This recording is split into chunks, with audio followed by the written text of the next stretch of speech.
moment, tu vas rencontrer un gars là-bas qui va être ton nouvel associé pour les 10 prochaines années. Les choses peuvent vraiment aller aussi vite. De manière totalement insolente, à l'âge de 17 ans, j'ai arrêté les études une semaine avant le bac.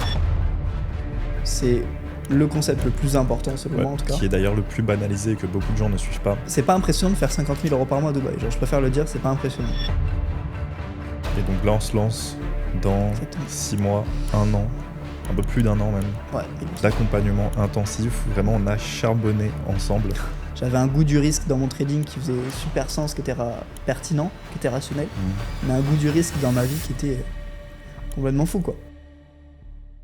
Est-ce que déjà, du coup, tu peux te présenter, parler comme on avait dit du coup un petit peu de toi. Donc alors, pour remettre du coup en place le contexte, pourquoi on a décidé de faire ce podcast, sachant que de base, moi personnellement sur ma chaîne, donc on va la diffuser sur les 2 chaînes, moi personnellement, j'en fais jamais, mais je me suis dit que ça serait sympa de pouvoir faire des collaborations, en fait, de découvrir d'autres traders, etc. Et là, en l'occurrence, c'est une très bonne occasion, vu qu'on est avec Antonin, qui est de base un élève de mon accompagnement, qui s'est aussi beaucoup formé dans le trading, dans l'entrepreneuriat de manière générale, qui a 18 ans, je vais te laisser te présenter, qui est venu à Dubaï. Donc je me suis dit que faire un premier podcast, c'était vraiment la bonne occasion. Donc est-ce que du coup tu peux commencer par parler un petit peu de toi, de qu'est-ce qui t'a amené à Dubaï déjà, comment les choses ont commencé un petit peu pour toi, pour te présenter. Let's go. Déjà je te remercie pour l'invitation Gaël, ça fait plaisir. Ouais, carrément. Donc moi je m'appelle Antonin, j'ai 18 ans, donc 2006 de fin d'année. J'ai commencé l'entrepreneuriat à 14 ans et demi, donc j'ai commencé avec le Bitcoin en fait, les cryptos. Ok, putain, je savais même pas du coup. Ouais, okay. Ouais. En gros, quand t'es en 2006 du coup, quand t'es en seconde, du coup c'est en 2021. Ouais. Et en 2021, explosion des cryptos, le Bitcoin qui atteint 69 800 à l'époque, donc l'ancienne ATH. Et évidemment, on entend parler sur BFM, on entend parler dans le taxi, même mon daron, il en entend parler. Donc si mon daron en entend parler, tu doutes bien que j'en entends parler également. Mon feed YouTube se remplit de crypto-monnaies, c'est Asher, je sais pas si tu connais la chaîne YouTube. Donc évidemment, étant adolescent de 14-15 ans, je consommais YouTube à longueur de journée, en fait, même en cours. Donc naturellement, le Bitcoin arrive et moi, j'ai vraiment des antécédents pas incroyables avec les cours. J'ai jamais aimé ça, je me suis jamais senti à ma place, pour être honnête avec toi. Mais j'avais pas de projet précis, contrairement à d'autres qui avaient un projet précis.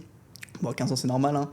Mais j'avais pas de projet précis, ce qui veut dire que je savais que je voulais pas faire des cours, mais je savais pas quoi faire. Ouais, ok. Donc, je me suis laissé tenter par le truc, je me suis dit, j'ai quoi à perdre ? C'est la découverte, c'est la curiosité. Mon père, il m'a toujours dit que la curiosité, c'est important. Donc, j'ai commencé à regarder une vidéo, 2 vidéos, 3 vidéos, 4 vidéos. Et j'ai fait ça avec un pote au début. Et du coup, voilà, on commence. YouTube, crypto-monnaie. À l'époque, on était sur eToro. C'est ma mère qui m'avait donné 300 balles parce que j'avais pas trop de cash. Je dois la rembourser d'ailleurs. La classique, eToro. On va dire les brokers qui font surface en premier quand tu commences à t'intéresser au trading, qui sont loin d'être les meilleurs, mais c'est ceux qui ont la meilleure com, donc ceux qui sont en premier, quoi. C'est ça, c'est exactement pour commencer, ça. C'est bien aussi, en vrai, pour te mettre dans le bain. Pour commencer, moi, c'est pareil, j'ai commencé sur des brokers qui étaient dégueulasses. Ouais, mais pour te mettre dans le bain, c'est trop bien. Donc du coup, tu découvres les cryptos dans un premier temps et tu te lances sur eToro pour trader les cryptos ou investir dans les cryptos. Alors, à l'époque, je savais pas ce que c'était la différence entre trader et investir. Ouais. Ça veut dire que je voyais un graphique, je voyais que ça montait. En vrai, on va acheter, quoi. Tu vois ce que je veux dire. Donc c'était ça à 1000%. Et ouais, c'est vrai que maintenant, on a des brokers bien plus professionnels ou alors on a des profs firmes. Mais à l'époque, eToro, c'était bien justement pour les beginners, tu vois, pour les gens qui commencent, parce que l'interface, elle est simple d'utilisation, elle est compréhensive. Donc j'ai commencé là-dessus, j'ai mis 300 balles sur le broker, entre guillemets. J'ai perdu de l'argent, j'ai gagné de l'argent, mais contrairement à tous les success stories de j'ai cramé mon premier compte, moi j'ai pas cramé de compte. Ouais. J'ai pas gagné, j'ai pas perdu. J'avais déjà dès le début une bonne gestion du risque peut-être, mais... Ok. En vrai c'est marrant parce que pour moi c'est exactement pareil. Ah ouais. Il y a beaucoup de traders qui commencent par cramer énormément de comptes, avec les signaux, tout ça, etc. Moi c'est pareil, j'ai jamais cramé de compte. Je suis arrivé dedans, après... Je pense que ça dépend aussi beaucoup de la manière dont tu es introduit, justement. Toi, si tu me dis que tu as commencé avec Asher, même si c'est pas peut-être une référence incroyable pour faire vraiment, si le but c'est de faire son métier, je pense que ça reste quand même une bonne référence pour commencer dans le domaine. Et en l'occurrence, c'est pareil, moi j'avais commencé aussi avec des assez bonnes références. Ouais. Et en fait, très tôt, j'ai appris que la psychologie, elle faisait une très très grosse partie du jeu, que la gestion du risque, c'est très, très important. Donc, j'ai jamais joué au trading, en fait, où j'ai jamais pris des positions, où j'ai vraiment risqué beaucoup, etc. J'ai jamais cramé de compte. Donc en fait, finalement, c'est pas si risqué que ça. Il y a beaucoup de gens qui disent que tu es obligé de passer par là, mais pas spécifiquement en vrai. Donc c'est marrant que tu me dis ça, mais ouais, c'est pareil pour moi. Donc du coup, eToro, Tu commences du coup par investir dans un premier temps sur les crypto-monnaies. Okay. Sur les crypto-monnaies, donc à l'époque, il y avait beaucoup de NFT. Donc, vous savez, les petits tokens numériques non tangibles. Donc il y avait une crypto qui était associée au NFT Bored Ape Yacht Club. Ouais. Donc c'était le Ape. Qui existe encore. C'est un token qui s'appelait le Ape. Et du coup, j'avais investi dans le Ape et j'avais fait un peu de sous. J'avais fait 50 €. Quoi. À l'époque, c'était insane. Tu vois ce que je veux dire. Donc j'ai passé mon compte de 300 à 400, puis de 400 à 250, puis de 250 à 350. Bref, ça stagnait. Mais j'ai pas perdu, j'ai pas gagné. J'ai retiré l'argent depuis pour réinvestir évidemment. Mais j'ai commencé comme ça et j'ai adoré l'expérience en fait. Je me sentais différent et comme depuis le début que je suis en cours, j'ai toujours eu ce sentiment d'être différent, ça me correspondait vraiment. Ouais. Donc j'ai continué avec mes potes à faire du resell. Ça m'a ouvert la voie de l'entrepreneuriat en fait. Ouais, donc j'ai vendu des chaussures. Qui ont commencé par le resell aussi. Ouais, 100%. C'est très accessible. Et les adolescents, ils sont très dans le m'as-tu vu, dans la mode, dans les vêtements. Des fois, tu baignes dedans naturellement sans même spécifiquement faire un business. Tu connais toutes les paires, tu connais leurs prix, etc. Donc, exactement. En fait, exactement. Très proche du business. Et tu vois, on a toujours eu une maman qui va faire les vides-greniers, vendre des vêtements. Donc, on va là, tu vois ce que je veux dire. Ouais. Donc, j'ai commencé crypto, investissement. J'ai continué dans le resell. Je me suis formé. Donc, sur le resell, j'ai jamais fait des trucs de ouf. Après 6 mois de resell, j'avais quoi, 1200, 1500 €. C'était pas mauvais, mais bon, en 6 mois, c'est pas excellent. C'est bien déjà, pour un début, c'est énorme. C'est 300 balles par mois, c'est pas non plus. C'est magnifique, en vrai. Pour un début, c'est déjà bien. Quand t'es en cours, 300 balles par mois, t'es au paradis. T'es le roi du monde avec 300 balles par mois. Ouais, c'est vrai que maintenant que tu le dis, c'est vrai. J'ai toujours été très proche de mon argent. Ouais. Pas radin, mais comme j'avais pas confiance en ma capacité à faire de l'argent à l'époque, donc pour contextualiser, j'avais 15-16 ans. Quoi. Mais ça, c'est super intéressant. C'est super intéressant parce qu'il y a beaucoup de gens qui ont peur d'investir justement et de se lancer parce qu'eux-mêmes n'ont pas confiance en leur capacité à en faire de l'argent. Donc l'argent devient ton bien le plus précieux en fait. C'est ça. C'est tellement dur pour toi de l'acquérir que évidemment dès que tu en as un peu, tu fais en sorte de le garder, d'utiliser vraiment pour ce qui t'es sûr à 100% qui va t'être bénéfique. Ce qui est incompatible entre guillemets avec le trading mais avec l'entrepreneuriat de manière générale où tu es obligé de prendre des risques dans tous les cas. C'est exactement ça. Donc ouais, même à l'époque, un tacos, je voulais le gratiner le tacos et je le gratinais pas parce que c'était 1 € de plus. Quoi. Et je pense que les gens qui ont 15-16 ans, qui n'ont pas full l'argent, ma seule source de revenus en fait c'était Noël. Tu vois ce que je veux dire ? C'était Noël, c'était les anniversaires. Donc j'avais quoi, j'avais 300 balles à Noël, 300 balles à mon anniv et c'est tout quoi. Donc je démarre comme ça, je fais ma seconde dans les crypto-monnaies et dans le resell, puis après j'arrive à l'internat. Donc là, je cut tous mes anciens potes et c'est chaud parce que du coup, tous les potes avec qui je faisais du resell, on s'était fait un petit clan, tu vois. Il y en a qui étaient dans la crypto, il y en a qui étaient dans le resell. Et bien là, d'un coup, je dis adieu à tout le monde et j'arrive du coup en première, en STI 2D. J'ai pas continué la voie générale parce que j'avais pas le niveau, pour être honnête avec vous. J'ai jamais été excellent en cours. Et j'arrive en STI 2D avec quelques bagages crypto trading, quelques bagages resell. Et j'ai rejoint un MLM. Je sais pas si ça te parle. Ouais, totalement. Ok, trop bien. Okay. Donc, à l'époque, j'avais 16 ans. Je l'avais rejoint un peu plus tôt. J'avais commencé le MLM en seconde, mais j'avais 15-16 ans. En gros, j'ai été embrigadé dans le truc et je ne savais pas. Et... C'était en quelle année à peu près ? C'était 1 ou 2 ans après la NFT C'était en 2022. Okay. Je venais d'avoir 16 ans ou j'avais 15 ans, 3 quarts. C'était pas la plus grosse époque des MLM. Moi, c'est pareil. On a essayé de m'attirer dans MLM. Je le racontais un peu sur les réseaux. On avait essayé de m'attirer de base dans MLM. J'étais déjà un petit peu dans le trading. Mais en fait, les MLM, en tout cas à l'époque florissante des MLM, c'était sur Snap, etc. C'était les premiers mecs qui postaient des Lambo à Dubaï. Tu te souviens ? Enfin, je sais pas si à l'époque, tu étais déjà dans le trading, mais à l'époque, ça a commencé par là en France. C'était à quelle année ? C'était quand j'avais 16 ans. Donc moi, je suis en 2001, donc c'était en 2016-17, un truc comme ça. Ouais, 2016, j'avais 11 ans, non ? Ouais, donc c'était il y a quand même pas mal de temps. Mais en fait, le trading en France est arrivé comme ça, de base. Il arrivait avec le MLM, il arrivait avec les mecs qui montraient des Lamborghini à Dubaï, qui étaient sur Snap, etc. Vraiment la caricature de ce qu'on connaît maintenant comme j'étais trop jeune, l'arnaque. J'étais au collège encore. De base, c'est arrivé comme ça, mais c'est pour ça aussi que le trading directement en France a pris une mauvaise image, une image totalement dégueulasse, parce qu'il arrivait avec le MLM, et parce qu'on a su plus tard que c'était des énormes scams en vrai, ou que c'était 100%. Très souvent des pyramides de Ponzi. Ouais. Bon, en vrai... un mal pour un bien, c'est que ça a aussi permis à beaucoup de personnes de s'introduire dans le vrai business.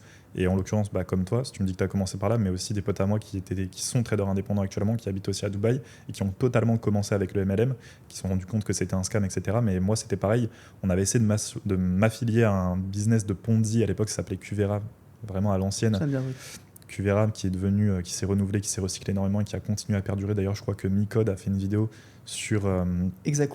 Ouais, mais qui était, si je dis pas n'importe quoi, qui est en fait un suivi de ce qui était à la base Kuvera. Si je dis pas n'importe quoi, mais il me semble que c'était les mêmes fondateurs, en tout cas exactement les mêmes méthodes. Kevin Wolf, il s'appelle.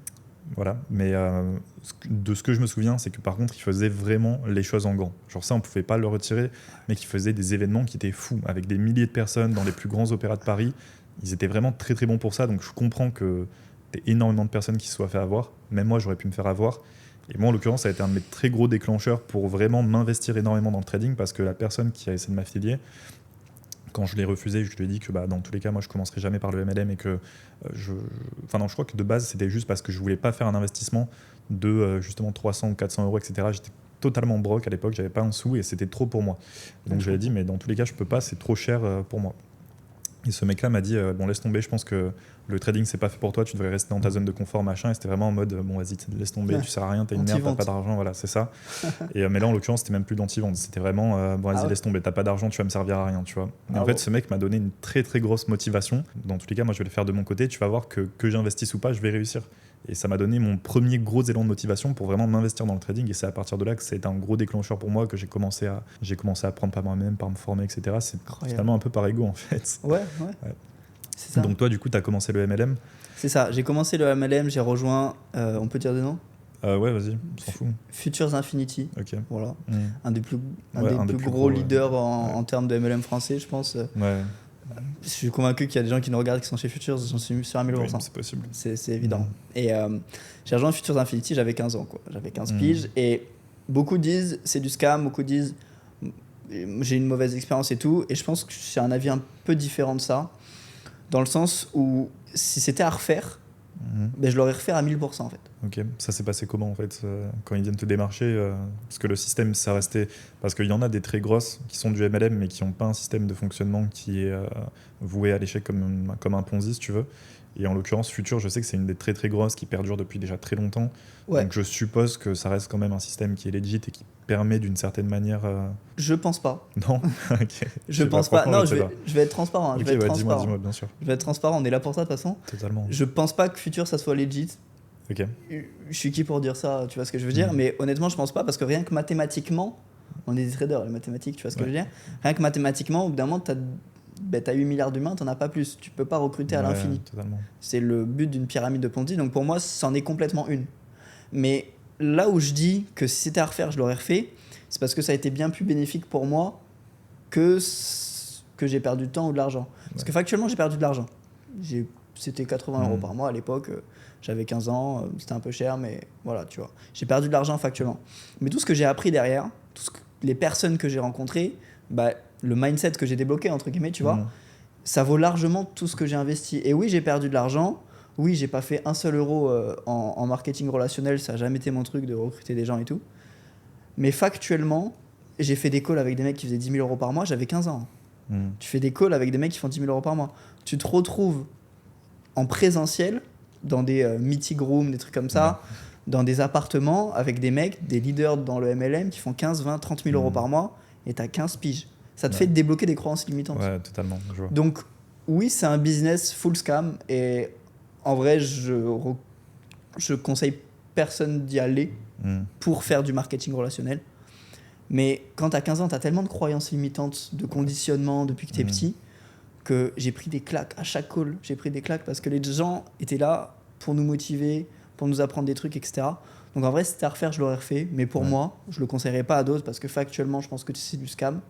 Donc voilà un peu la différence. Est-ce que tu captes ? Ouais, je capte. Donc du coup, tu commences le MLM et à partir de quel moment tu te dis je vais arrêter les études pour me lancer totalement dans le trading ? Qu'est-ce qui a fait la transition entre le moment où tu t'es dit je vais quitter les études, parce que je pense que c'est le cas aussi pour beaucoup de personnes qui nous regardent.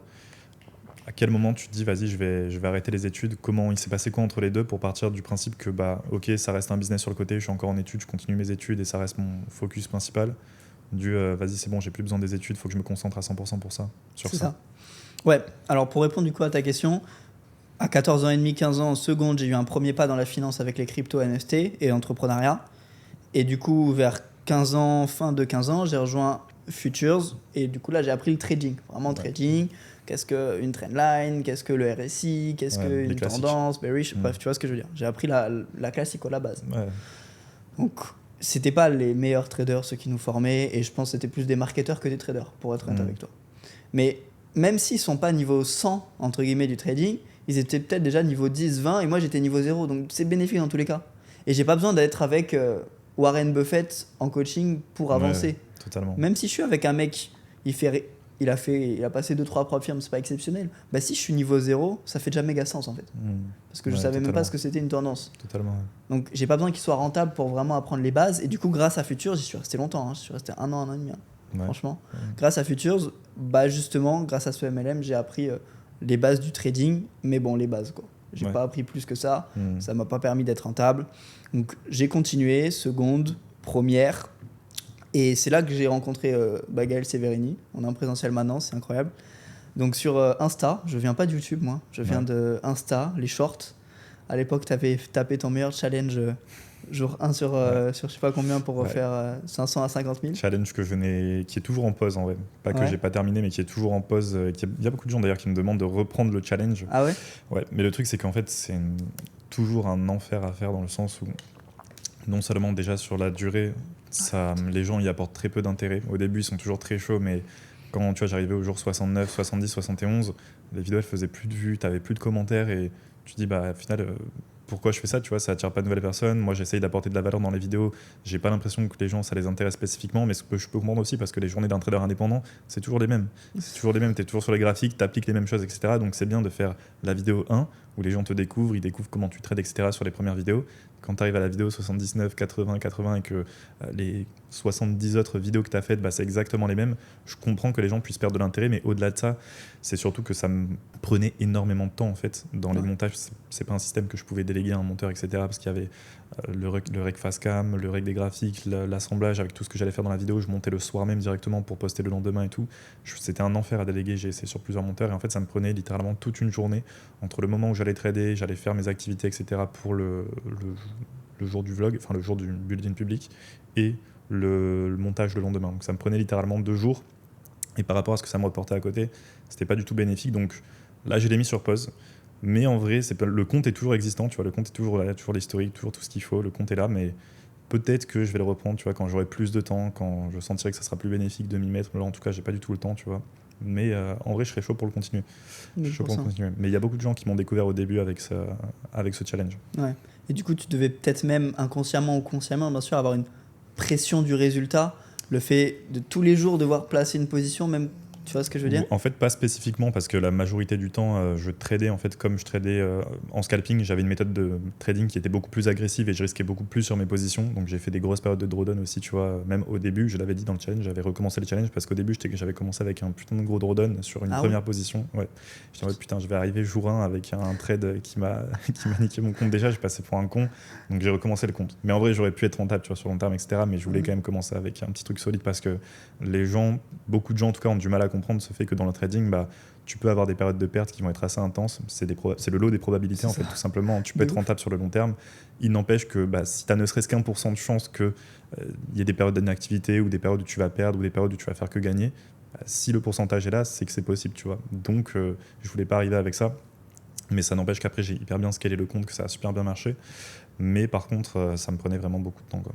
Ouais, 1000%. Ok, donc du coup, tu me découvres avec ça. Ouais. Et du coup, je suppose qu'ensuite, tu suis mes contents et tu me DM après m'avoir découvert, ou ça s'est passé comment du coup ? T'as tout dit. Tout dit. En gros, je regarde les premières vidéos, je m'abonne sur Insta, je regarde les premières vidéos, et là, je me suis dit, bon, vas-y, j'envoie un message, je pose une question. Donc, je lui ai posé une question à l'époque, évidemment, je ne me rappelle plus de la question, mais je t'ai posé une question sur le trading, j'imagine, je sais pas, on ne parlait pas d'autre chose, et tu m'as répondu. Ouais. Tu m'as répondu rapidement, tu m'as répondu quoi dans la journée ou le lendemain, un truc comme ça, je me rappelle plus trop, j'étais jeune, mais tu m'as répondu. Ouais, de quoi ? Ça fait pas mal de temps déjà, ça fait bien 2-3 ans. Ah, on se connaît depuis pas mal de temps. Hein. Ouais. Je me souviens pas non plus des premiers messages. Je me souviens où j'étais quand on a passé le premier appel. Tu te rappelles du premier appel ? Ouais, moi aussi, je m'en souviens. Mais en fait, c'était une époque où je prenais encore mes appels, je venais tout juste de lancer le programme d'accompagnement. Ouais. Et en gros, tu as eu 2-3 périodes, on va dire, dans mon programme d'accompagnement. Celle où je me suis vraiment concentré dans un premier temps uniquement pour avoir des gens qui étaient ultra déterminés, qui cherchaient vraiment à faire du trading leur métier. Et comme pour toi, tu vois, c'était ton cas, on avait passé peut-être 2 heures en appel et on avait vraiment revu tout ensemble de A à Z, et ce qui n'était pas un problème non plus pour moi parce que c'était très important, tu vois, pour moi d'avoir des personnes qui étaient vraiment déterminées. Et il y a eu tellement une explosion du marché de la formation que très rapidement, c'est devenu un business à cash flow où je faisais rentrer plein de personnes, même si elles n'avaient pas spécifiquement un profil qui était qualifié. Donc je me suis lancé, tu vois, dans ça et tout, mais j'ai compris, tu vois, que ça ressemblait pas à ce que je voulais construire sur le long terme, et que surtout c'était adopter une vision trop gourmande et trop court-termiste que d'en créer un business à cash flow. Donc à partir de là, il n'y a pas très longtemps, peut-être 1 an, un truc comme ça, que j'ai décidé de tout arrêter sur l'accompagnement, que j'ai fait une pause de quasiment 1 an sur début 2025 un peu avant 2025 jusqu'à très récemment, en fait, fin août, où j'ai littéralement tout arrêté sur l'accompagnement, enfin en tout cas arrêté les ventes de l'accompagnement. Je me suis concentré avec les 10 personnes sur lesquelles ils étaient le plus investis dans le programme, 1000%. qui avaient des vrais projets, une vraie détermination, etc. Et là, très récemment, du coup, j'ai ouvert le programme d'accompagnement, mais pareil, avec l'objectif de vraiment avoir des profils qui sont vraiment très très qualifiés, des mecs qui sont vraiment sérieux. Et on ne cherche plus à vendre, en fait, on veut que ce soit les gars qui eux-mêmes nous montrent pourquoi ils ont un intérêt à ce qu'on les fasse rejoindre le programme, parce que derrière ça reste moi qui fais, comme avec toi, tous mes accompagnements, donc je peux pas faire rentrer tout le monde, et puis ensuite je peux pas me permettre de faire rentrer des personnes qui pareil vont pas suivre au bout d'1 jour, 2 jours, etc. pour le projet long terme. C'est ridicule, quoi. Ouais, 1000%. Donc ouais, c'est ça, j'envoie un premier message, tu me réponds, et voilà, les semaines passent, j'avais une seconde question, je me suis dit bon, il m'a répondu une première fois, je vais gratter des infos gratuites, il a les résultats que je veux de toute façon. Donc s'il y a bien une personne où je dois poser la question, c'est bien toi, quoi.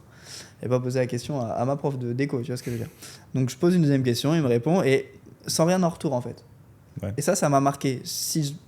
3 ans après, c'est quoi ? Ouais, c'est ça, 3 ans après, tu vois. Si je prends le temps de l'expliquer, c'est justement que ça m'a marqué, c'est qu'il n'y avait rien en retour. Donc je repose une question, une deuxième, et là, 1 mois après, je repose une troisième, etc. Et au bout d'un moment, je me dis, bon, en vrai, je suis bloqué dans mon trading. Je fais du trading depuis à peu près 2 ans, un truc comme ça. J'ai fait 0. J'ai pas cramé de compte, mais j'en ai pas validé. J'ai le bac là j'avais le bac dans 2 ans, un truc comme ça. J'avais 16 ans à l'époque. J'aime pas ce que je fais, j'aime pas les études, je sais pas où aller. Ça fait 2 ans que je suis dans l'entrepreneuriat, je fais pas plus d'argent que ça. Et moi, je veux faire du trading. Faut que je trouve une solution au bout d'un moment. 2 ans, ça commence à se faire. Tu vois, ça commence à faire longtemps. Ok, il y a cette idée de trust the process, Rome ne s'est pas fait en un jour, ça prend du temps, mais bon là, fallait mettre de la vitesse au bout d'un moment. Donc, je te renvoie un message, et je te dis, ouais, viens, on fait un appel, j'ai X, Y, Z questions, nana, mais dans l'optique de voir comment tu pourrais m'aider bien plus en profondeur. Et justement, tu faisais écho à cet appel-là, donc c'est exactement ça, on s'est appelé pas mal de temps, je ne me rappelle plus évidemment de combien de temps, mais on a vraiment pris le temps ensemble de se poser. Tu as mis ton cerveau au sein de ma situation et tu as dit ce que j'avais besoin d'entendre parce que j'ai envie d'entendre, et c'est ça qui m'a aidé, en fait. Donc ça m'a débloqué beaucoup de croyances, beaucoup de problèmes. J'étais très grateful, comme on dit. Gratitude. De la gratitude. Ouais, j'ai plus le mot en français, mais on s'est compris. On s'est compris, voilà. J'étais très en gratitude de parler.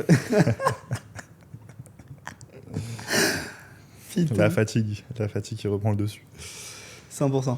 J'étais très en gratitude de parler avec quelqu'un qui avait les résultats que je voulais, en fait, concrètement.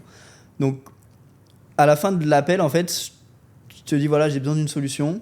Je sais pas si tu as des formations, des trucs à me proposer, etc. Mais je savais que c'était avec toi que je voulais, justement. Parce que, contrairement à tous ceux que j'ai vus d'Internet, tu avais ce ton qui était posé, ce ton qui était calme, tu étais chill, tu étais confiant. Et c'est ça que je recherchais parce que ça correspondait à mon profil, en fait. Tout simplement. Donc on a toujours envie d'être accompagné par quelqu'un qui a les mêmes valeurs, etc. Et je me ressentais vraiment en toi, tu avais la situation que je voulais. Donc tu m'as dit justement, j'ai un accompagnement, X, Y, Z, tu m'as présenté la solution. J'avais pas de source de revenus, m'investir financièrement, ça fait peur. Je l'avais jamais fait, à part Futures Infinity, 80 € par mois pendant 6 mois, j'avais pas vraiment pris une grosse solution. Donc ça m'a fait très peur. pour être honnête avec toi. Ce qui est normal, ce que je peux comprendre. Moi, c'était pareil pour moi à mes débuts. Je pense que c'est un cycle qui se suit. Au début, quand tu n'as pas beaucoup d'argent, c'est comme ce qu'on disait, comme tu n'as pas confiance en tes capacités d'investir, forcément, tu as peur de dépenser ton argent ou de faire des investissements qui peuvent être un peu risqués, entre guillemets. Mais en l'occurrence, dans mes souvenirs, j'avais déjà mis en place des contrats de garantie de remboursement où j'étais tellement sûr de la valeur derrière que j'allais apporter que j'avais pas peur de mettre des garanties qui étaient très puissantes. Où je sais qu'il me semble que pour toi, c'était le cas aussi. Ou derrière, c'était pareil. Si tu rejoignais le programme et qu'à la fin de 6 mois d'accompagnement, où on allait vraiment charbonner ensemble, derrière, tu remboursais pas le programme. Moi, derrière, j'allais faire le remboursement de poids. Mais j'étais tellement sûr de la valeur que j'allais t'apporter avec un investissement, avec une personne qui était déterminée, avec qui j'allais bosser tous les jours, etc., que je savais que les résultats derrière allaient être là. Et c'est pareil pour toutes les personnes que je prends maintenant. 100%. 100%. Donc, tu m'as présenté la solution, garantie, etc. Et je me suis challengé, quoi. Ouais. Il y avait la voie de la peur au début. Ouais. Comme n'importe... À chaque fois que tu vas faire un investissement de X milliers d'euros, X dizaines de milliers d'euros pour certains, il y a la voie de la peur qui arrive. Ouais. Mais du coup, est-ce que c'est une voie rationnelle ? Non. Évidemment que non. En fonction de là où tu veux aller, là, en l'occurrence, non. C'est ça. Est-ce que la voie de la peur est une voie rationnelle ? Non. Et je me suis vite posé la question, en fait. Ok, j'ai 16 ans, ça fait 2 ans que je galère. Rationnellement, si l'accompagnement était gratuit, je l'aurais pris. Ouais. Donc là, si je réfléchis à dire non, c'est parce que la seule raison, c'est que je suis attaché à l'argent. C'est parce que j'ai peur d'investir financièrement. Qu'est-ce que j'allais faire de cet argent ? J'ai acheté des tacos ? Non. Il fallait que j'en fasse quelque chose. Et s'il faut bien en faire quelque chose, c'est pour nourrir mes rêves. Ouais. J'allais pas acheter du mobilier, tu vois ce que je veux dire. Donc, je me suis dit que rationnellement, c'est la meilleure décision que je peux prendre, en fait. C'est la meilleure décision que je peux prendre. Oui, je peux essayer de faire les choses seul, mais bon, je vais me mettre quoi ? 1 an de plus, 2 ans de plus, 3 ans de plus ? Non, je veux pas ça. Donc, j'ai commencé à écouter la voie rationnelle et je me suis posé la question, ok, le Antonin qui fait 10 000 € par mois en trading, qui voyage, qui est à Dubaï, qui fait des podcasts de fou, quelle décision il aurait prise ? Bon, au bout d'un moment, je peux pas me bullshit éternellement. Ouais. Tu vois ? Et quelle décision il aurait prise ? Il aurait pris la décision de faire le virement. Ouais. Et donc là, on se lance dans Exactement. 6 mois, 1 an, un peu plus d'1 an même, d'accompagnement intensif. Vraiment, on a charbonné ensemble. On a fait quand même beaucoup de travail, on a fait beaucoup d'appels. Moi, je t'ai fait énormément de revues, on a beaucoup échangé. Ouais, et du coup, on se retrouve maintenant à Dubaï. C'est fou. En vrai, moi, je te le dis, moi, personnellement, ça me régale. Moi, ça me régale. Parce que je sais que j'étais en partie, du coup, la cause de ce qui se passe pour toi aujourd'hui. Donc, ça me régale, tu vois, de te voir aujourd'hui à Dubaï. Parce que je sais que c'est ce que tu voulais aussi. Ouais. Donc, du coup, comment ça se passe ? Alors, est-ce qu'entre-temps, du coup, pour parler des études, pour terminer sur le sujet des études, c'est durant ce moment-là, en fait, que tu as pris la décision de quitter tes études, si je dis pas n'importe quoi, un petit peu après à la fin ? J'ai toujours voulu quitter mes études inconsciemment. Ouais. Mais dans la matière, dans le concret, dans le compte en banque, je pouvais pas me permettre. Ouais. Mais depuis que je suis en seconde, j'ai envie de quitter les études. Hein. Mais depuis que je suis né, j'ai envie de quitter les études. J'ai jamais aimé ça, comme j'ai dit. Donc, la décision, elle était prise dans ma tête depuis longtemps, mais entre elle est dans la tête et je la concrétise dans la matière, il y a un monde. Parce que faut que les parents ils soient d'accord, faut que la société soit d'accord, entre guillemets, faut que mon compte en banque me permette, faut que je passe à l'action. Je peux pas quitter les études juste comme ça. Surtout dans une famille qui prône les études, justement. Avec une mère qui a un bac+5, tu vois ce que je veux dire. Donc, j'ai pris cette décision dans la tête il y a déjà plusieurs années, mais je me suis permis, quand j'ai commencé à générer de l'argent, c'est là que je me suis dit, ok, ça se concrétise. Ouais. Ok, là, si je quitte mes études, je vais pas à la rue, je vais pas mourir. Ouais. Tu vois ce que je veux dire ? Totalement. Justement parce que j'ai la capacité à faire de l'argent. Totalement. Donc, j'ai fait 1 an et demi de coaching avec toi, donc de 16 ans à 17 ans, et arrivé en terminale, donc le bac était dans quelques mois, je voyais que j'encaissais en fait. Ouais. J'encaissais, j'avais beaucoup d'absence. On parle en centaines d'heures d'absence. T'étais déjà plus trop dans les études, quoi. Ah ouais, 100%. Il y avait énormément de friction avec ma famille, hein, parce qu'ils ne comprenaient pas ce milieu-là. Ils ne sont pas de cette génération, donc je faisais genre que j'étais malade, je faisais genre que je m'étais cassé un truc, j'inventais des faux plâtres. Pour faire quoi ? Pour aller trader, pour aller apprendre des compétences, pour aller lire, pour aller regarder des vidéos, parce que je voulais absolument pas me conditionner avec l'école, ça me faisait pas sens. Donc je conseille pas à tout le monde d'arrêter les écoles, d'arrêter l'école et tout. Je pense que ça reste quand même une grosse erreur d'arrêter les études pour se lancer dans le trading, qu'on soit d'accord, parce qu'il y a beaucoup de gens qui ont de fausses croyances sur le trading et qui pensent que déjà ça va prendre beaucoup moins de temps qu'ils le pensent, qui pensent que c'est une solution à leurs problématiques et que directement ils vont pouvoir faire de l'argent. On parle quand même d'un domaine qui est très très dur, très très long, dans lequel se former, qui est peut-être le domaine, en tout cas pour moi, qui va t'apporter les meilleurs bénéfices à la fin, mais le travail qu'il faut faire pour obtenir ces bénéfices est quand même assez équivalent à ce qui va te rapporter derrière. Et là, en l'occurrence, on parle de au minimum plusieurs années de formation, même quand on est très très bien entouré, parce qu'évidemment, tu peux avoir 100% de la théorie, mais comme dans tous les domaines, l'expérience fait une très très grosse partie du travail aussi, est nécessaire. Donc, en l'occurrence, je pense que arrêter les études pour se lancer dans le trading, c'est une décision terrible, qui n'est pas une bonne décision. Mais par contre, en l'occurrence, l'opinion publique, effectivement, voudrait qu'on dise que quitter tes études pour te lancer dans le trading, ou alors pour continuer ce que tu as fait dans le trading, etc., parce que ça commence à marcher, etc., c'est trop risqué. L'opinion publique voudrait qu'on continue la voie des études, qui est la voie de la sécurité. Mais d'un autre côté, je serais très hypocrite, moi, de te dire le contraire, ou de même dire aux gens le contraire, parce que c'est exactement ce que j'ai fait moi aussi quand ça a commencé à peine à marcher, que je commençais à faire un tout petit peu d'argent. J'avais même pas fait mes premiers retraits, mais je voyais déjà que j'étais rentable, que je commençais à faire un petit peu d'argent avec le trading. Je me dis, allez, les études, ça dégage, il faut que je prenne mon année au moins, et puis que je me concentre sur ça et que je vois ce que ça va donner. Je commençais comme toi, hein. Je touchais à la rentabilité, j'avais fait pas plus de retraits que ça, mais je touchais à la rentabilité. À la fin, je voyais vraiment ce truc de je peux faire du cash. Si j'arrête, je peux faire du cash. Et en vrai, pour être transparent vraiment à 1000%, c'est plus la voie de l'insolence qui a fait que j'ai arrêté les études. Et c'est le fait que mon père m'a dit dans mon crâne continue, va jusqu'au bac, pardon. Il m'a dit ça pendant 3 ans. Seconde, première, terminale. Pendant 3 ans, il m'a dit va jusqu'au bac.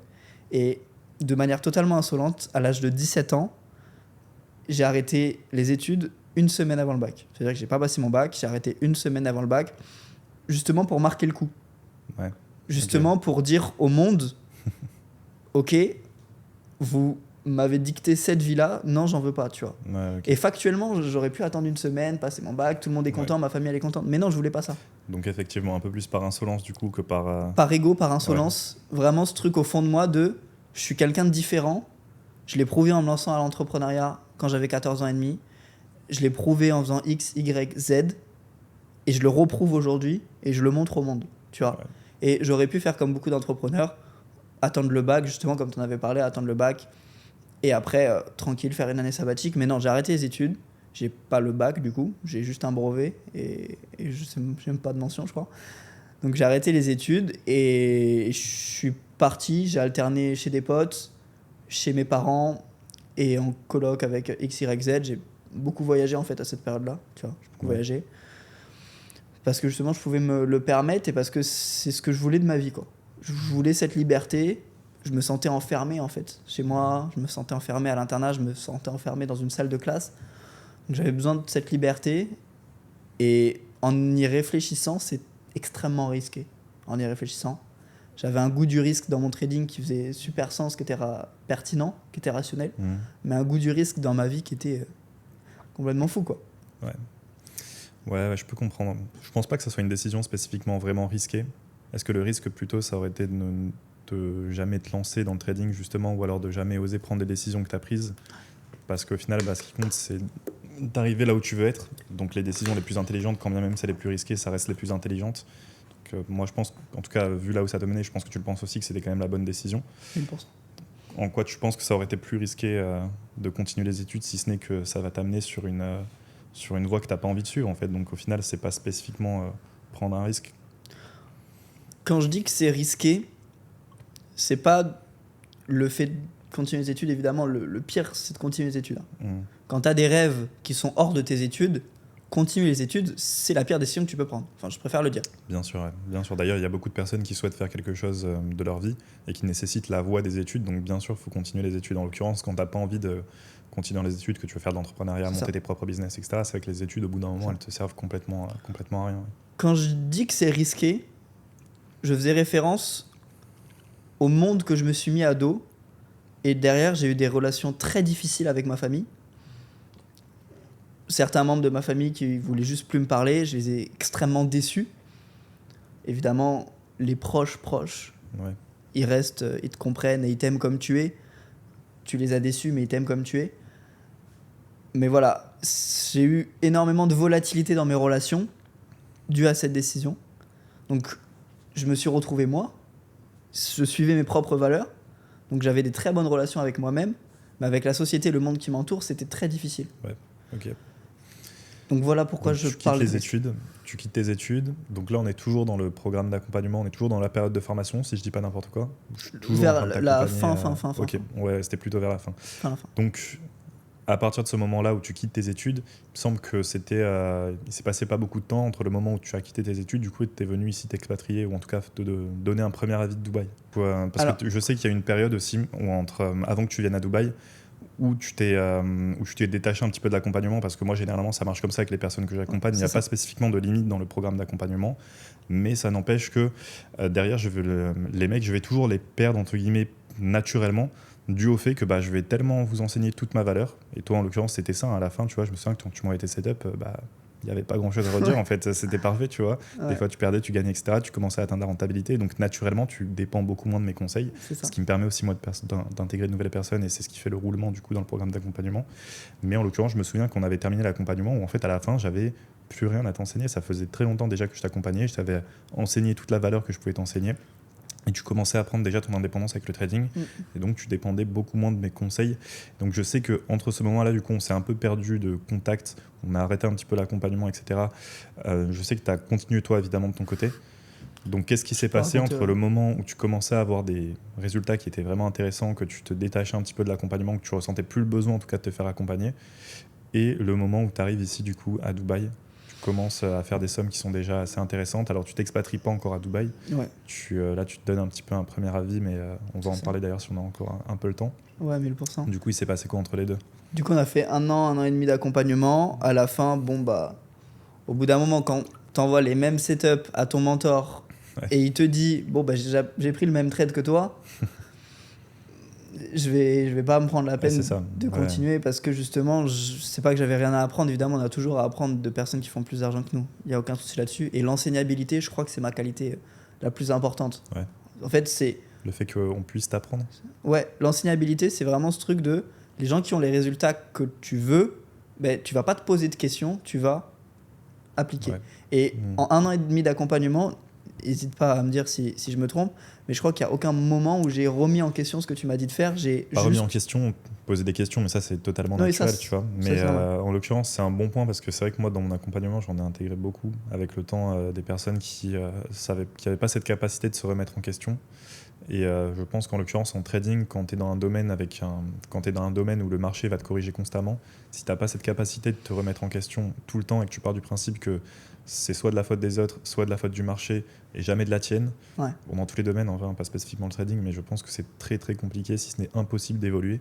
Et avec toi, en l'occurrence, c'est pour ça que les choses ont été très fluides. Ça a pris beaucoup de temps parce que tu partais de loin déjà au début. Ça va plus vite avec certaines personnes, mais au moins on a fait un travail qui était ultra ultra efficace. Ça, c'était trop bien. C'est l'importance d'être malléable. En fait, quand tu n'as aucun résultat dans la vie, littéralement, j'avais 16 ans, j'étais personne en fait, tu vois. Quand tu n'as aucun résultat dans la vie, il faut se calquer à quelqu'un. En l'occurrence, je me suis calqué à Gaël, et du coup, il faut être enseignable à 1000%. Donc ça veut dire que s'il me dit de faire X, je vais faire X et je ne vais pas réfléchir. Il a les résultats que je veux, donc s'il dit ça, c'est pas pour rien. Je l'ai payé pour ça. Ouais. Donc du coup, il n'y a pas un moment dans 1 an et demi d'accompagnement où je me suis dit « Ah non, je ne vais pas l'écouter sur ce coup-là. Ah non, il m'a dit de faire ça, bon, je le ferai plus tard. » Non, j'ai lock-in, j'ai pas réfléchi et j'y suis allé tête baissée. Tu me dis de faire X, je fais X. Tu me dis de faire Y, je fais Y. Et c'est pour ça que j'ai les résultats et qu'aujourd'hui, je suis avec toi à Dubaï, tu vois, justement. C'est ce niveau d'enseignabilité, en fait. Et quand quelqu'un qui a les résultats que vous voulez vous donne un conseil, vous appliquez, mais vous appliquez pas dans une semaine, vous appliquez maintenant. C'est ça le plus important. Tout le moment où je me suis un peu détaché naturellement et le moment où je suis maintenant en présentiel avec toi à Dubaï, j'ai lock-in. J'étais, comme je t'ai dit, chez mes parents, des fois chez des potes, X, Y, Z. Et j'ai full développé mes skills. Donc, j'ai bombardé à la salle de sport, philosophie, lecture. J'ai lancé une communauté sur Discord. J'ai commencé la création de contenu sur les vidéos. Donc, je me suis développé, en fait. J'ai amélioré mes skills, principalement. J'ai fait du cash. Et voilà, voilà à Dubaï. Ça, c'est un truc qui est génial, c'est quand tu commences à te focus sur toi-même et que tu prends ta première année. Moi, en l'occurrence, c'était exactement ça. Tu sais, quand je te disais que j'étais dans la période Covid, justement, où j'avais moi, je le vois comme une période de vacances, mais on était confinés, en fait. On était chez nous, on pouvait pas bouger. Et moi, c'est pareil. En gros, j'avais énormément développé mes skills. Je commençais la lecture, j'avais commencé le sport, je commençais à développer mes business, etc. Et tu t'imagines, en gros, à la fin de cette période, repartir dans le système des études où tu n'as plus le temps de t'occuper de toi, où tu n'as plus le temps de développer ton business, etc., où tu passes très très peu de temps, c'était impossible. Donc c'est pareil, c'est à cette période-là que moi que j'ai décidé de littéralement tout quitter pour prendre mon année. Mais généralement, cette période, en tout cas, tu vois, dans mes souvenirs, j'ai pas fait une période de charbon, de grind dans ma vie par rapport à moi-même, par rapport à ce que j'ai pu apprendre durant cette période, etc., qui était aussi intense dans les années qui ont suivi dans ma vie. Alors toi, c'est encore récent, mais c'est vrai que je me souviens que cette période, j'étais quand même ultra déter, tu vois. Et même au-delà du business, je me souviens que j'avais un niveau qui était tellement catastrophique à la sortie des études que j'avais fait mes propres études en fait dans les matières différentes, en français, tu vois, en orthographe par exemple, où j'avais l'impression d'avoir un niveau qui était catastrophique. Je me disais putain, mais je peux pas sortir de 10 ans, 15 ans d'études, 18 ans d'études et ne pas savoir écrire correctement. Et en fait, en 2-3 mois, j'ai pris des leçons de grammaire, des leçons d'orthographe sur comment bien écrire, etc. Enfin, les basics en fait. Ouais. Et je me souviens qu'en 2-3 mois, j'ai plus appris qu'en 10-15 ans d'études. C'est un truc de fou. En 2-3 mois, j'ai fait un travail qui était tellement colossal, notamment sur l'histoire aussi, sur l'histoire de la France, sur l'histoire géographie, sur vraiment tous les domaines, toutes les matières scolaires, sur la science, les mathématiques. J'avais l'impression d'avoir un niveau qui était tellement catastrophique que je me suis formé par moi-même, et quand c'est volontaire, t'apprends tellement 10 fois mieux que quand c'est involontaire et que quand on te pousse à le faire. Donc évidemment, quand tu te lances aussi dans ton propre business, comme c'est une décision qui est volontaire et quand en plus tu as le fait que tu te sois engagé dû au fait que tu as décidé par toi-même de quitter les études, que tu as décidé de t'engager de par l'investissement que tu as fait, de par l'investissement en temps, en argent, évidemment le résultat est toujours beaucoup plus gros que ce qu'il aurait pu être si c'était des décisions involontaires. T'étais pas du tout scolaire, quoi. Ah non, pas du tout. Mais moi, c'est pareil que toi, en fait. Moi, si ça tenait qu'à moi, je pense que j'aurais même pas fait plusieurs jours au lycée, tu vois. Genre très très tôt, surtout sur le début de ma seconde, j'ai très très vite compris que mon chemin ne se tracera pas de par ce que l'école a à me donner. Ce qui, encore une fois, comme on disait, tu vois, ça dépend des gens. Il y a des gens pour qui ça sera le cas, et puis c'est très bien pour eux. Il faut qu'ils suivent justement cette voie. C'est pour ceux qui veulent être médecins, etc. Évidemment, tu as une voie qui est faite pour les études, et c'est nécessaire d'avoir le diplôme en question pour arriver là où tu veux être. Donc, il faut suivre les études. Mais en l'occurrence, quand je pense que tu sais, que tu es convaincu que ta finalité, ça ne sera pas par la voie des études, tu fais juste que perdre son temps, en fait. En l'occurrence, tu vois, au lycée, je me souviens d'avoir juste passé de très bons moments. J'étais en partenariat en plus avec la marine, donc on faisait des visites des bases de Brest, de Toulon, etc. Et je me souviens d'avoir passé les meilleurs moments de ma vie avec mes potes. Trop bien. Mais par contre, la perte de temps était colossale, quoi. La perte de temps était colossale. J'aurais adoré, avec le recul maintenant, j'aurais adoré, j'aurais gagné beaucoup de temps si j'aurais lock-in directement, que je serais allé me focus sur mon business, ce que je voulais faire, mais ce que je pouvais pas faire parce que j'avais mes parents du coup qui m'obligeaient à continuer les études. Mais c'est pas grave, tu vois. C'est pas grave aussi. C'est bien aussi. Les choses se sont passées comme elles auraient dû se passer. Et puis au final, on en est quand même là. Ça n'empêche que dans tous les cas, peu importe ton âge, je pense que tu peux toujours te sortir de cette situation d'une manière ou d'une autre. Au début, commencer avec 2-3 heures dans la soirée, quand t'as le temps, etc. Et puis au fur et à mesure du temps, comme tu l'as fait, comme on l'a fait, quitter des études, quitter ton taf, etc.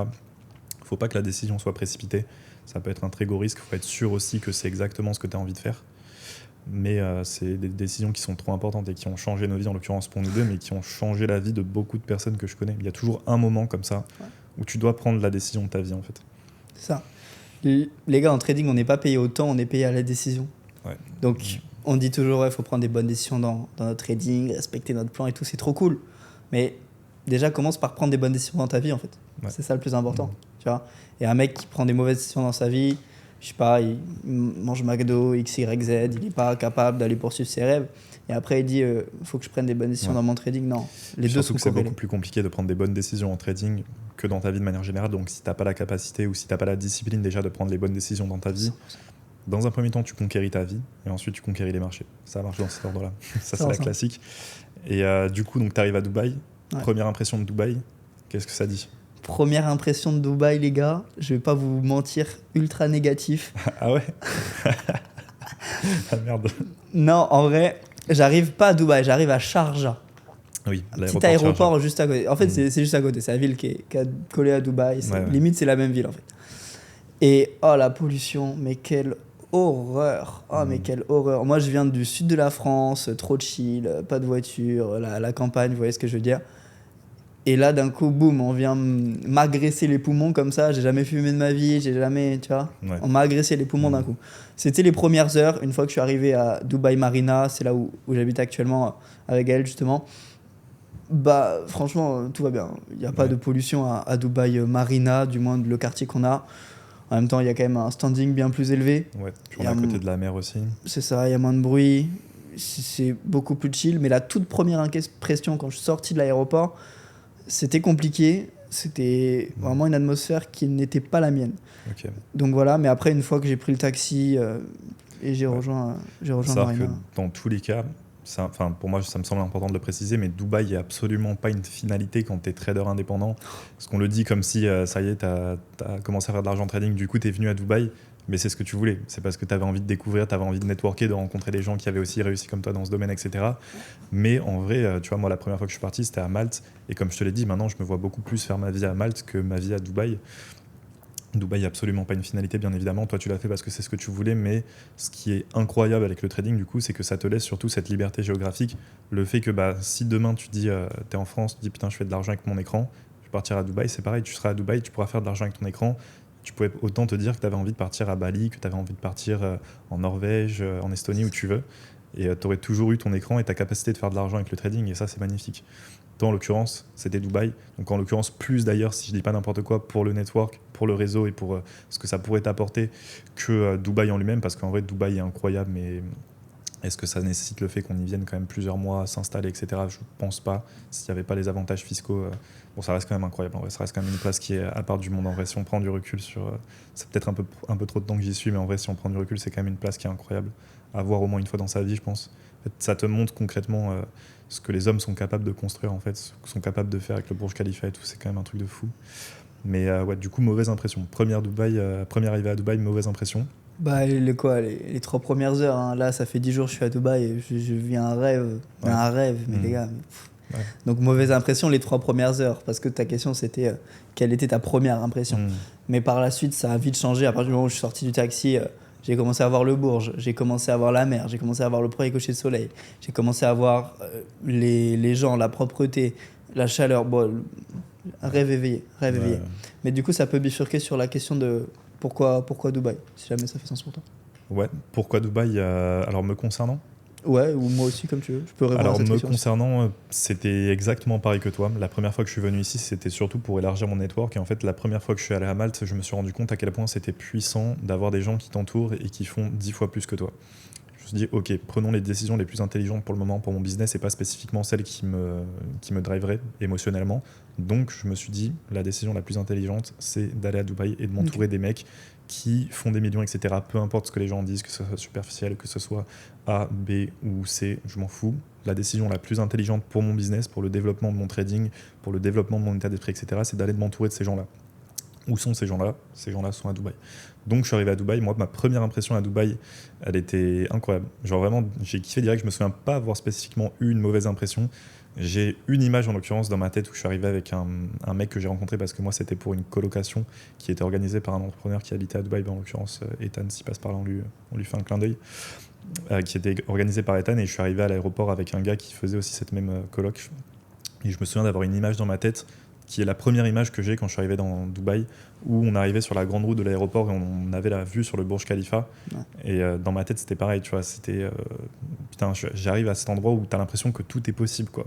T'as l'impression que t'arrives dans un endroit où t'as ce qui est factuel, en fait, où t'as tous les hommes qui ont réussi, toutes les personnes qui ont le mieux réussi, qui ont fait beaucoup d'argent, etc. Bon, ça se tape évidemment avec d'autres pays, mais Dubaï, ça reste quand même une place assez spéciale pour ça. On sait très bien que c'est un concentré de multimillionnaires, que demain, tu peux boire avec ton café avec un mec qui a des milliards dans le compte et qui a de la valeur illimitée à t'apporter. Et ça, c'est un pur régal. Ça, c'est un pur régal. Et c'est ma première impression de Dubaï. C'est de voir les choses en grand, en fait, tout simplement. De voir que tout est amplifié x10 par rapport à la France. Les bâtiments, les gens ont toujours une personnalité. Enfin, les gens ont toujours une histoire qui est incroyable. Ça, c'est un truc que j'adore à Dubaï. Quand tu rencontres des gens en France, ce qui n'est pas spécifiquement mal, mais c'est une différence que je notifie. C'est pas, tu vois, la majorité des gens que tu rencontres en France, ils sont à la fac, ils sont dans leurs études, ou alors ils commencent leur premier job, etc. C'est souvent toujours la même chose. Et pour la majorité des gens, c'est des gens qui n'ont pas cru en leurs rêves, qui n'ont pas cru en leur capacité d'aller chercher leurs rêves. La majorité de mes anciens potes ou de ceux que je connais, je t'assure que leur rêve, c'était pas de finir, tu vois, en intérim au McDo, ou alors de faire des jobs à droite à gauche, ou alors de terminer à la fac et de boucler sans savoir vraiment ce qu'ils font ici. Et là, tu te rends compte qu'en fait, tous les gens qui t'entourent, c'est un peu des gens qui sont dans la même mentalité que toi, qu'en fait, qui ont surtout quasiment le même parcours que toi, peu importe dans quel domaine, peu importe pour quelle finalité, mais ils ont toujours aussi ce goût du risque, ils ont toujours osé prendre le risque. Pareil, il y a un moment où ils ont décidé de quitter la France, où ils sont lancés dans leur propre business, ils ont décidé de prendre le risque d'arrêter, de tout quitter, de se mettre aussi des gens qu'ils aimaient à dos, qui n'étaient pas d'accord, que ce soit leurs parents, etc. Et au-delà de ça, tu rencontres toujours des gens qui ont toujours des histoires à te raconter, qui ont toujours des histoires incroyables à te raconter, en tout cas qui sortent un petit peu de l'ordinaire. Et ça, c'est un régal, parce que c'est toujours super inspirant. J'ai jamais rencontré un mec à Dubaï, je me suis dit, putain, et toi, c'est chaud, quoi, qu'est-ce que tu fais ici? Mais en vrai, vraiment, tous les gens que j'ai rencontrés ici, ils ont toujours des histoires de fous. Ça, c'est un truc qui me régale à Dubaï. Donc bon, maintenant, à l'époque, quand je suis arrivé pour la première fois, c'était comme toi. J'avais fait une coloc avec d'autres entrepreneurs qui débutaient un petit peu dans le business. Il n'y avait aucun trader indépendant. Si, il y avait un trader indépendant qui se lançait aussi dans le trading, qui est à Dubaï actuellement encore aujourd'hui et qui est un pote à moi. Je te le ferai rencontrer peut-être à l'occasion si tu restes ici. Avec grand plaisir. Théo, si tu passes par là, on lui fait un clin d'œil aussi.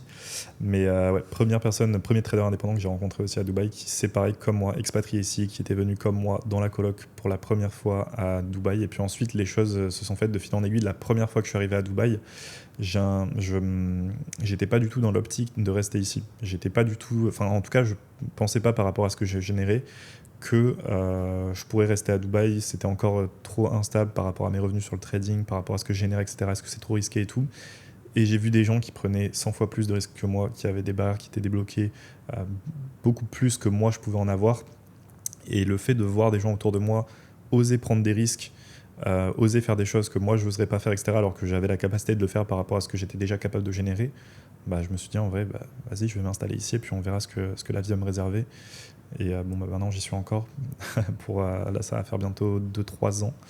1 an que j'y habite vraiment officiellement, enfin même un peu plus. Et puis c'est toujours un kiff.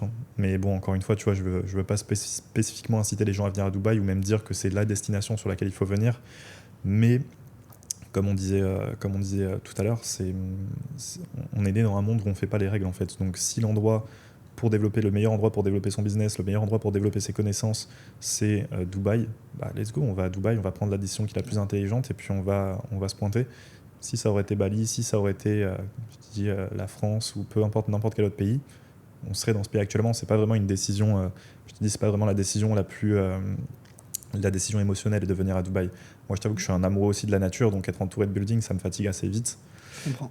Mais la décision la plus intelligente, ça reste quand même d'être ici. Puis on peut pas se plaindre non plus d'être à Dubaï, ça reste quand même magnifique. Comme tu disais, c'est super propre, les gens sont agréables, les lieux sont toujours magnifiques, c'est toujours très luxueux, c'est toujours très soigné, très bien pensé. Donc on peut pas se plaindre non plus d'habiter ici. Moi, la raison, elle est multiple. On va pas parler de fiscalité, c'est multiple. Tu vois ce que je veux dire? Ouais. Il y a aussi l'ego, de se dire, j'ai 18 ans, je suis à Dubaï. Ouais. L'ego, il est en chacun de nous, en fait. Tu vois. Et la réalité des choses, c'est que ça y a joué. C'est aussi pour mettre un coup d'accélérateur. Ouais. Coup d'accélérateur parce que tu vois que la France, comparée à Dubaï, ça va en x1, x2, et à Dubaï, ça va en x10. Ouais, de fou. Une journée à Dubaï, elle va être... Le truc qui est assez dangereux aussi à Dubaï, tu commences à le voir déjà, c'est qu'il y a toujours des gens qui organisent des choses, qui font des choses, etc. Mais les gens font tout en x10. C'est génial, ça te donne énormément d'opportunités. Mais très rapidement, tu peux tomber dans un cercle où tu vas enchaîner tout ce qui est possible d'enchaîner, les soirées networking, les soirées tu vois, comme ce qu'on va avoir prochainement. Là. Ouais, et tu as très très souvent des gens qui organisent des choses, tu as très souvent d'autres choses à faire que de travailler sur ton business. Donc c'est assez dur de rester focus ici. Mais d'un autre côté, c'est un bon challenge. 1000%. C'est ça. Dubaï, c'est un multiple en fait. Ça veut dire que si t'es un mec des soirées, mais tu vas à Dubaï, tu vas vraiment être un mec des soirées, quoi. Et si t'es un mec du business, tu veux développer ton business, tu vas à Dubaï. Ouais. En 3 ans, t'es millionnaire. Enfin, c'est très rapide. Les gens vont très vite. Tout va très vite. Tout est fait pour que t'ailles vite. Ouais. Et c'est pour ça que je suis allé à Dubaï, parce qu'en vrai, j'ai 18 ans. J'ai pas envie de faire mon premier million à 30 ans, quoi. Et aussi, je le précise quand même, mais parce qu'il y a beaucoup de gens qui vont peut-être pas spécifiquement comprendre de quoi on parle, parce que je pense qu'il faut venir à Dubaï dans un bon contexte aussi. si tu viens à Dubaï et que juste tu prends une location et que tu te pointes ici, bon bah c'est comme un peu partout, tu vois, il va pas spécifiquement se passer des choses. Donc c'est mieux d'avoir des relations ici à Dubaï déjà, mais ne serait-ce que des relations de personnes que tu suis sur les réseaux, des gens qui habitent déjà ici en l'occurrence, parce qu'il y a beaucoup de gens qui organisent des événements, des événements de business pour rencontrer, pour networker, etc. Donc je pense que c'est assez important aussi de venir à Dubaï dans le bon contexte et de choisir le timing durant lequel tu vas venir. Parce qu'effectivement, si juste tu te pointes à Dubaï, en vrai, tu vas être tout seul, il va rien se passer, quoi. Ça va pas faire un x10 sur ton business, tu es juste dans un autre endroit du monde. Donc le contexte dans lequel à venir, je le précise parce que c'est assez important. J'ai pas qu'il y ait des gens qui entendent ça et qui se disent c'est bon, venir à Dubaï, c'est la solution pour faire de l'argent. Non, faut venir ici durant le bon moment, à la bonne période, enfin la période en tout cas qui te semble la plus cohérente par rapport à ton business déjà dans un premier temps, mais surtout par rapport à ce que tu peux voir sur les réseaux en fait, beaucoup. Suivre des gens qui sont déjà à Dubaï, ce qu'ils organisent, essayer de te créer tes propres opportunités, aller DM des gens, etc. Se créer ses propres opportunités tout simplement. D'ailleurs j'en ai plein qui viennent à Dubaï et ça m'est déjà arrivé de rencontrer des gens qui m'envoient un message, disent juste si t'es chaud on va se boire un verre, etc. J'ai regardé, ça fait 2 ans que je te suis, là je suis à Dubaï, si t'es chaud on va se boire un verre. Alors je suis jamais allé boire un verre, mais il y a déjà des gens que j'ai invités à des événements que moi-même j'ai fait. Donc ça c'est le plus important. C'est surtout les personnes avec qui tu vas t'entourer. Ça c'est ce qui fait vraiment la différence. Ouais, 1000%. Il y a aussi un plafond de verre en France. Un plafond de verre naturel dans la mentalité des gens. Ça veut dire qu'en France, tu fais 10 000 € par mois. Oh, putain, t'es chaud, quoi. En France, tu fais 10 000 € par mois, t'es chaud. À Dubaï, tu fais 10 000 € par mois. Bon, bah cool, tu commences le business, mec. Enfin, c'est un bon début, quoi. C'est un bon début. Ouais. Tu vois. C'est pas impressionnant de faire 50 000 € par mois à Dubaï. Genre, je préfère le dire, c'est pas impressionnant. Ça impressionne personne ici. Hein. Ouais. Vraiment, c'est average, en fait. Alors, en fait, ces 10 000 € par mois ici, dans l'entrepreneuriat, c'est vraiment la moyenne basse. Ouais. C'est-à-dire que la majorité des gens qui s'expatrient à Dubaï, ils viennent ici quand ils gagnent 10 000 € par mois. Je pense que tu peux venir à Dubaï quand tu gagnes beaucoup moins de 10 000 € par mois. Ouais. C'est ce qu'on disait aussi, c'est que tu as beaucoup de raisons de dépenser ici, mais en vrai, si tu vis normalement, il y a les loyers qui sont plus chers qu'en France, mais sinon, la vie de manière générale est quasiment moins chère qu'en France. Tu n'es pas obligé de gagner 10 000 € par mois. Mais la majorité des gens qui commencent, qui s'expatrient en tout cas pour la majorité, c'est des mecs qui font à peu près 10 000 € par mois.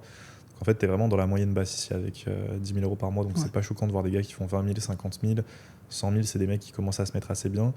Mais tu es entouré de gens qui font tellement 100 fois plus que c'est très dur d'être choqué par les chiffres ici. Ouais. Tu as toujours un mec qui fait plus que toi, toujours un mec qui fait mieux que toi. C'est une question de standard et tu changes complètement des standards quand tu es à Dubaï. C'est pour ça que c'est super inspirant aussi. Ouais. Au final, en fait, ça demande beaucoup d'ego de venir à Dubaï parce que, comme tu le disais, en France, tu gagnes 10 000 €, tu es le roi du monde. En France, tu gagnes 10 000 €, les gens ne te croient pas. Tu peux le dire à qui tu veux, tu as 18 ans, 20 ans, tu gagnes 10 000 €. Ouais. Les gens vont toujours te remettre en question, vont toujours te demander si tu scams, machin et tout. C'est inhabituel. Ça n'existe pas là-bas. Alors à Dubaï, t'arrives, je dis ouais, j'ai 18 ans, je fais 10 000 € par mois. Il me dit qu'est-ce qui va pas dans ton acquisition client pour faire que 10 000 € par mois, quoi. Ouais, c'est un peu ça. Tu bosses ou tu vois ce que je veux dire. Ouais. C'est vraiment ça. Et en fait, en France, tu as un plafond de verre qui est naturel, ce qui fait que tu sais que tu as beau mettre toutes les actions que tu veux en place, les choses sont lentes, les opportunités sont lentes, les gens vont pas très vite et en général, tu as du mal à se développer. Et à Dubaï, tu n'as pas de plafond de verre. Ça veut dire que là, demain, full audace, je toque à une porte d'un mec au hasard et à tout moment, c'est XYZ qui m'envoie le numéro de XYZ et ça devient un truc de ouf, on monte un business ensemble. Nanana. C'est vrai que ça peut paraître fou pour les gens, mais c'est vrai que ça peut vraiment aller aussi vite, quoi. C'est ça. Tu vois, si demain tu vas à un événement entrepreneurial où tu rencontres 2-3 personnes, à tout moment, tu vas rencontrer un gars là-bas qui va être ton nouvel associé pour les 10 prochaines années. Les choses peuvent vraiment aller aussi vite. Ici, c'est un truc de fou. Ça va à 10 000 à l'heure à Dubaï, c'est génial. C'est vraiment très fluctuant. Ça peut aller très haut comme ça peut aller très bas. Et c'est cette fluctuation qui est intéressante dans le business parce que du coup, tu peux faire des très hauts. Qu'en France, c'est beaucoup plus difficile de faire justement des très hauts, de faire des fluctuations. Ouais. Parce que les gens, justement, comme j'ai dit, ils sont plutôt lents. Ils ont du mal sur une moyenne, en fait. C'est ça. Et là, à Dubaï, en fait, je me suis dit, OK, si je vais à Dubaï, il y a les plus grands entrepreneurs du monde. S'il faut, il va rien se passer. Pendant 3 mois, je vais faire le même chiffre que je faisais en France. S'il faut, il va rien se passer. Mais s'il faut, je fais un truc de ouf et je sais même pas, j'ai pas prévu, tu vois, je me laisse l'opportunité d'eux. Et là, aujourd'hui, on fait un podcast ensemble, c'est une super opportunité pour moi. Et s'il faut, là, dans une semaine, ça va être avec Alec Henry que je vais faire un podcast. On sait pas, en fait, on sait pas, tu vois ce que je veux dire. C'est ça qui est intéressant, c'est qu'on sait pas ce qui peut se passer. Et du coup, comme on sait pas, il peut tout se passer. Et donc, c'est intéressant. Ouais. En France, on sait ce qui va se passer. On sait que non, tu vas pas faire un podcast avec Alec Henry dans une semaine. On le sait, tu vois ce que je veux dire. Totalement. Ok, Je pense qu'on a fait un petit peu le tour de Dubaï, de tout ce qui en était sur comment les choses se sont passées pour toi. On va pas faire une vidéo promotionnelle sur Dubaï. En vrai, les gens savent quelle est la meilleure décision à choisir pour eux s'ils détestent les buildings, s'ils détestent rencontrer des gens. Pas que Dubaï, Bali c'est une scène.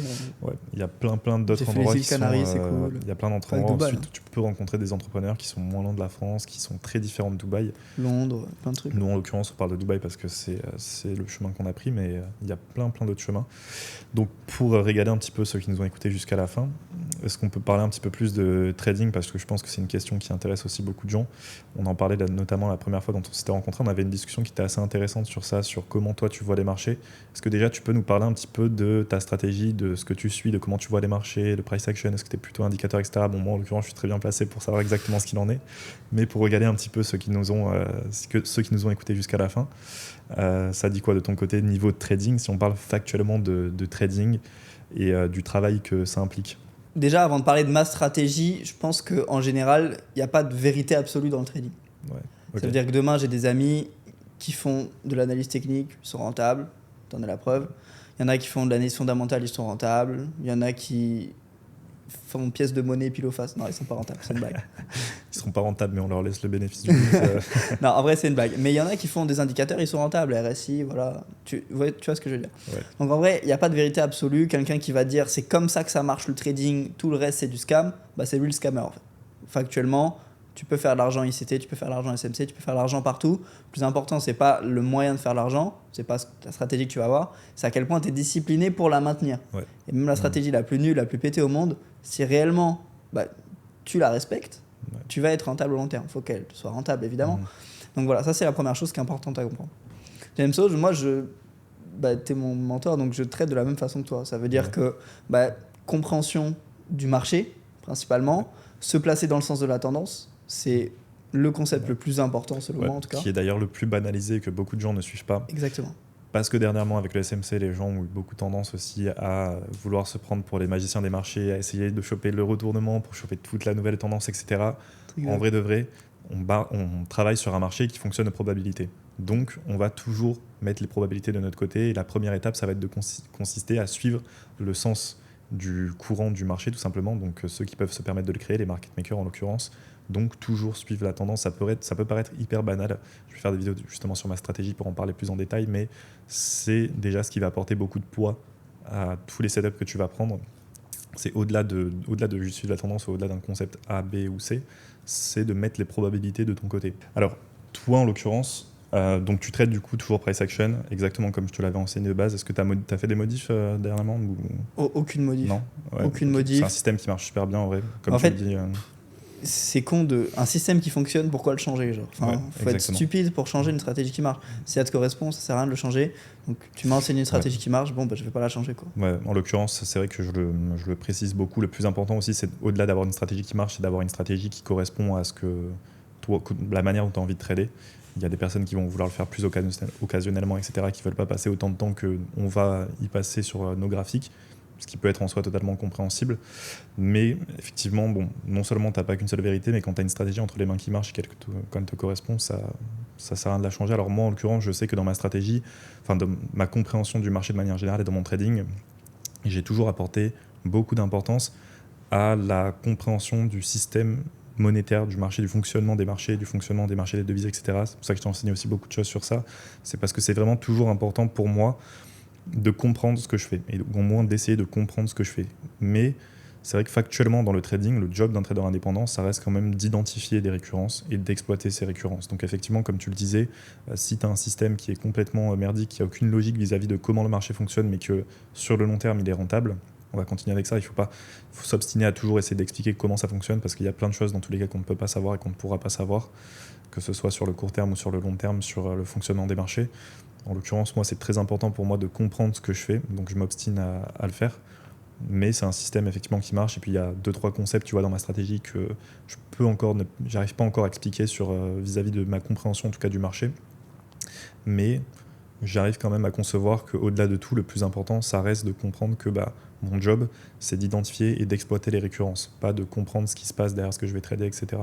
Donc toi, actuellement, là, c'est encore ce que tu fais du coup ? 100%, c'est ça. J'ai pas d'intérêt à changer, donc c'est exactement ce que je fais. Tant que quelque chose marche, ce serait bête d'arrêter, donc je vais pas arrêter. Et ça imprime de l'argent tous les mois, donc, magnifique. Donc on va pas arrêter. Okay. Donc là, du coup, le projet, ce serait quoi? Ça serait de s'expatrier à Dubaï à la fin, ou là, tu es juste venu en repérage? 3 mois de visa. Ça fait 2 semaines que je suis à Dubaï. On voit ce que ça donne. Si ça fait méga sens, je reste au long terme. Si j'ai une envie de liberté comme j'ai eu quand j'avais 17 ans pour faire toute l'Asie ou toute l'Amérique du Nord, on va faire ça. J'écoute beaucoup mon cœur dans mes décisions. Je pense que c'est important parce que tu es toujours aligné quand tu écoutes ton cœur. J'apporte une part de rationalité, toujours. Mais j'écoute mon cœur principalement, c'est le plus important. Et là, mon cœur, il me dit de scaler ici, de rester avec toi. Donc, ok, magnifique. Bon, le trading, dans tous les cas, c'est ça qui est magnifique, c'est que ça te permet en fait de faire un petit peu ce que tu veux. Ça, c'est beau. Bon, on n'aura pas beaucoup parlé de trading dans ce podcast, mais au moins on aura parlé. Je pense qu'il y aura beaucoup de gens, et il y a beaucoup de gens aussi qui me suivent, qui te suivent aussi potentiellement, qui justement sont dans cette période où c'est encore en études, ou alors ne serait-ce qu'au travail encore, et qui se demandent si c'est potentiellement le bon moment pour eux, ou s'ils peuvent prendre le risque, etc. Donc, j'espère que ça aura aidé beaucoup de gens, que beaucoup de gens pourront s'identifier du coup à ta situation. Donc c'est cool, je pense qu'on se refera potentiellement un podcast aussi pour parler peut-être un petit peu plus de trading, mais au moins on t'a introduit dans les vidéos.